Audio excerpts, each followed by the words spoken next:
Hey guys, it's Clinton Jeff from UnleashThePhones.com, and here's a quick video review of the HTC One S, HTC's new mid-range device between the HTC One X, which is their flagship phone, and the cheaper HTC One V, which is their more affordable phone. This is from HTC's new One series range of devices, which boasts Android ICS straight out of the box. Very impressive hardware so far. As you can tell from our review of the HTC One X and the One V, I definitely liked what they had going with their hardware and the software, and what they have here is also pretty cool because you have a really insanely thin little phone right there. Look at that, that's insane. And it's anodized aluminium, so it is really good hardware. You have a 4.3-inch screen at the front, and it's just 7.8 millimeters thin, so it's kind of impressive how they managed to put that much stuff in a package that is this thin. At the back you have the 8-megapixel camera with a single LED flash. There's also another black color version. This is the bluish grayish version, but the black color version of this phone has a micro oxidation method used to kind of make it stronger than stainless steel, according to HTC.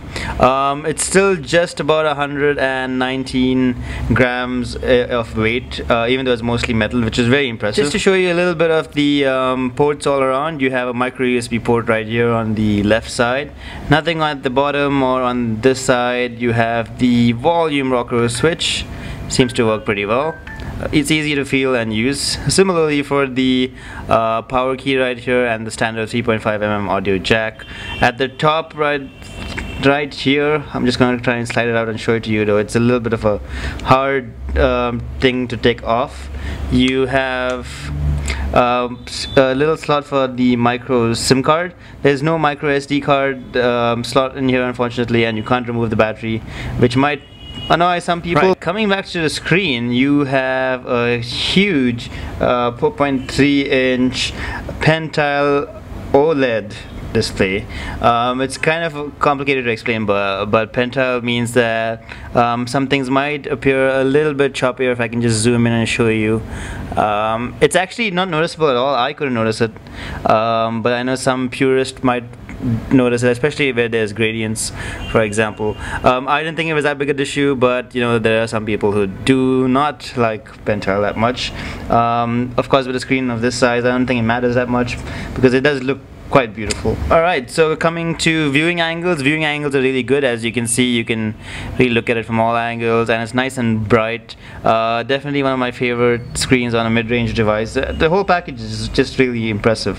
Like I said, you have Android ICS on top with HTC Sense version 4. It has all of HTC Sense's little tweaks and stuff that you can throw in, like their popular widgets and shortcuts and other things like that.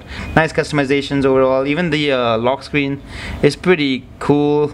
You can also change it to a weather lock screen or other things like that.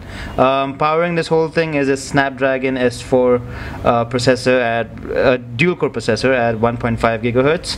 Very snappy all around, and you know, it's very easy to open up apps and close them and go back to the home screen and scroll really fast. It all works pretty well. Coming to the keyboard, even though this is by today's standards a slightly small screen, is actually very easy to type on with one hand.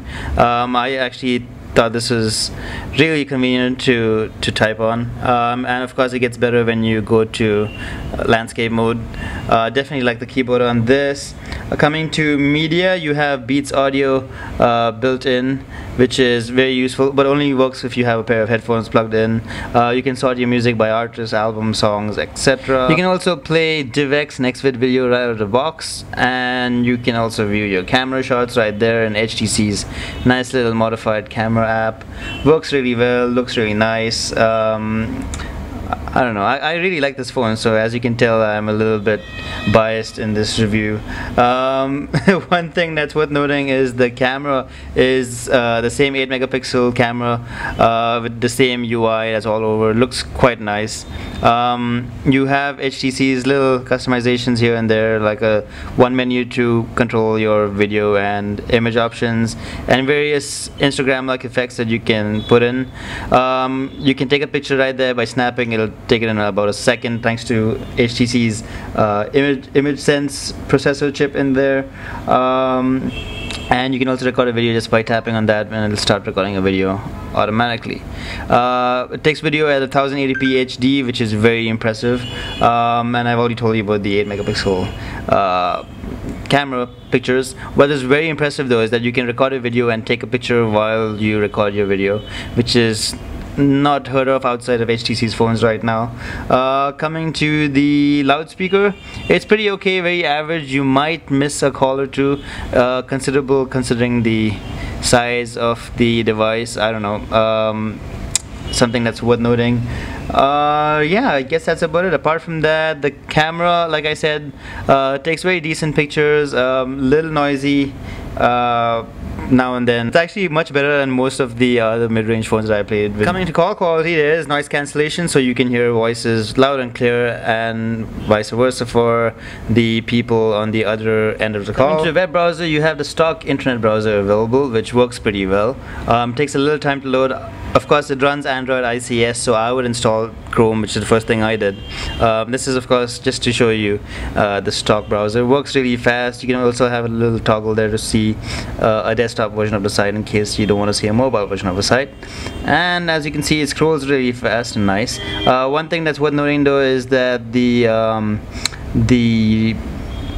text reflow does take a little time to work. It's a little clunky, but apart from that, it's actually quite nice. So to conclude, the HTC One S is a very beautiful phone. I think it's probably my favorite phone of 2012 so far, in terms of the whole design, and you know, it's just a beautiful package. It has a lot going for it, and like I said, as a mid-range device, this is probably one of the best things you can get right now. It's very comfortable to use because of its size, and because of the anodized aluminum, it can really survive a fall.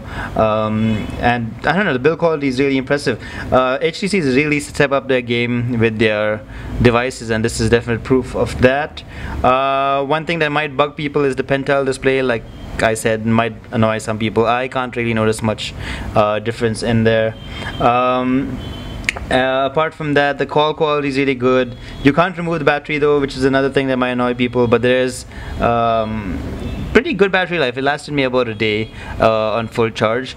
Apart from that, yeah, that's about it. It's a very snappy phone, works really well.